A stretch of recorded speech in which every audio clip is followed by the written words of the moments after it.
Picture this for a second. Your child is snatched by a crocodile. You're standing at the river's edge, absolutely terrified, right? The crocodile looks right at you and makes a deal. He says, I will return your child, but only if you correctly guess what I'm going to do next. So thinking fast, you look at him and you guess, you are going to keep my child. Okay, let's pause here. What happens? If he keeps the child, well, your guess was right, so he actually has to honor his word and return the child. But if he returns the child, your guess was wrong, which means by his own rules, he shouldn't have returned them. Your mind just kind of freezes, doesn't it? You're completely trapped in this impossible contradiction where literally no outcome makes logical sense. Welcome to This Explainer. Today, we are taking a seriously mind-bending journey from absolute certainty to absolute awe. We're going to explore a thematic breakdown of the very boundaries of reality. I am so pumped to dig into this source material with you because we're going to look at how literal impossibilities somehow shape everything, from the everyday choices we make all the way to the edges of the cosmos. Okay, so let's dive into this. First off, we really need to establish what we're actually dealing with here. A paradox isn't just a fun little riddle or a brain teaser. It's a seemingly self-contradictory statement that, when you really stop and investigate it, might actually prove to be well-founded or true. It's like a mirror, reflecting the absolute limits of human logic. Basically, when our rigid systems of reasoning completely break down, a paradox is what we find waiting for us. So, to make sense of all this, we're going to break things down logically. Here's our roadmap for the explainer. We'll start with the human paradox, then we'll scale up to society and systems, push the boundaries in the limits of reality, and finally, we'll wrap up with embracing the unknown. Let's jump right into Section 1, the human paradox. This brings us to a really fascinating trap, the paradox of choice. Think about walking down the grocery aisle to buy some ice cream, and suddenly you're staring at like 50 different flavors. This situation reveals two common mindsets. First, the maximizer. This person aims for the absolute best. They read every single review, they're terrified of missing out, and they usually end up super stressed and exhausted by decision fatigue. Versus the satisficer, who just aims for good enough. They decide quickly, and they're generally much happier. The paradox here is that modern society tells us, more choices equal more freedom. But actually, having too many options completely paralyzes us and makes us deeply dissatisfied with whatever we finally choose. Now get a load of this counterintuitive math behind your social life. It's called the friendship paradox. Notice the massive influence of these network hubs with 100 connections compared to individuals who maybe just have 2. Mathematically speaking, the people who are highly connected are far more likely to be your friends because their social hubs, they pull the overall average way up.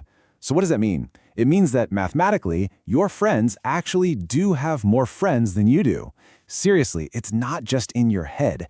This perfectly explains why scrolling through social media inevitably makes it feel like everyone else is vastly more popular than you are. All right, moving on to Section 2, society and systems. Let's look at an economic concept here. John Maynard Keynes' paradox of thrift. Say times are looking tough, right? So you do the responsible thing. You start saving your money. Totally rational. But what happens if everyone collectively saves their money at the exact same time? Well, you get a massive decline in consumer spending. And because of that, local businesses start to struggle. That leads to job layoffs and closures, which then causes an overall downward spiral in the economy. It's what's known as a fallacy of composition. Basically, what is a financially responsible and rational act for one person can literally destroy the entire economy if society does it all at once. This brings us to a really critical societal boundary, Karl Popper's paradox of tolerance. He stated that unlimited tolerance must lead to the disappearance of tolerance. Here's the core dilemma for any free and open society.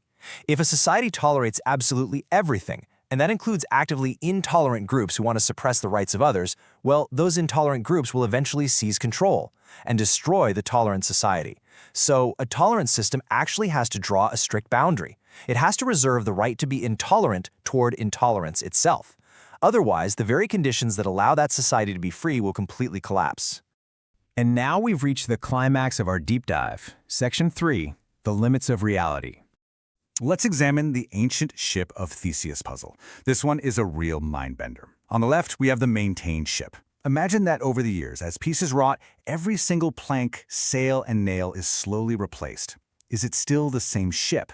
Now look at the right, the reconstructed ship. What if someone gathered up all those original, discarded, rotting pieces and built the ship again? which one is the true ship of Theseus? I'm going to let your brain grapple with that for just a second. It really forces us to ask, is identity found in the physical material, the structure, or the continuous history? If every cell in your body replaces itself over a decade, are you still the exact same person? Let's take that broken logic and apply it to time itself. Here are the steps of an unbreakable closed causal loop, famously known as the grandfather paradox.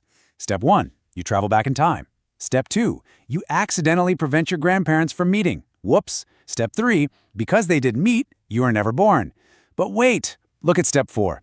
If you were never born, you cannot possibly travel back in time to prevent them from meeting in the first place, which means you are born, which means you do go back. You see the trap here, right?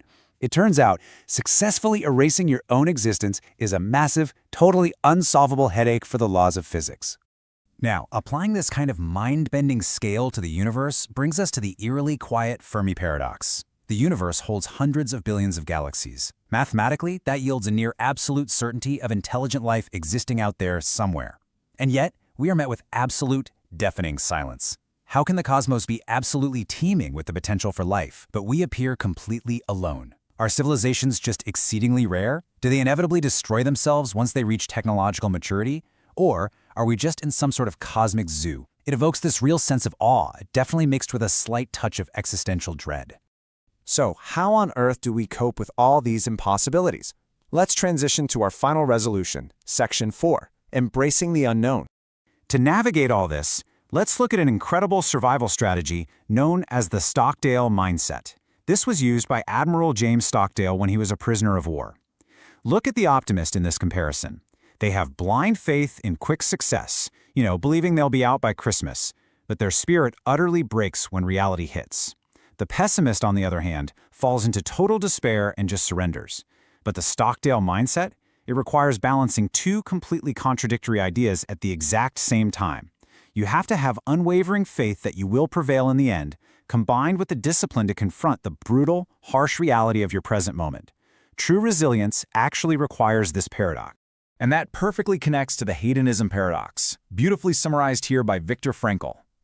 Happiness cannot be pursued. It must ensue as a result of living a meaningful life. The crucial takeaway from this source material is that the harder we chase happiness directly as a goal, the further away it gets. By fixating on pleasure, we just become anxious and self-conscious, constantly evaluating, am I happy yet? How about now? But when we shift our focus to finding meaning, connection, and purpose, well, happiness just naturally sneaks up on us as a byproduct. Which brings us to our final, really provocative thought for this explainer. What if paradoxes aren't bugs in the code of human logic, but the truest reflections of a perfectly complex universe? Think about it. We started with a hypothetical crocodile trap and ended up questioning identity, the fabric of time, and the pursuit of happiness. These paradoxes aren't just frustrating little puzzles, they're profound invitations to embrace ambiguity and recognize the incredible depth of reality. They challenge us to stop searching for simple answers and start appreciating the mystery. Thank you so much for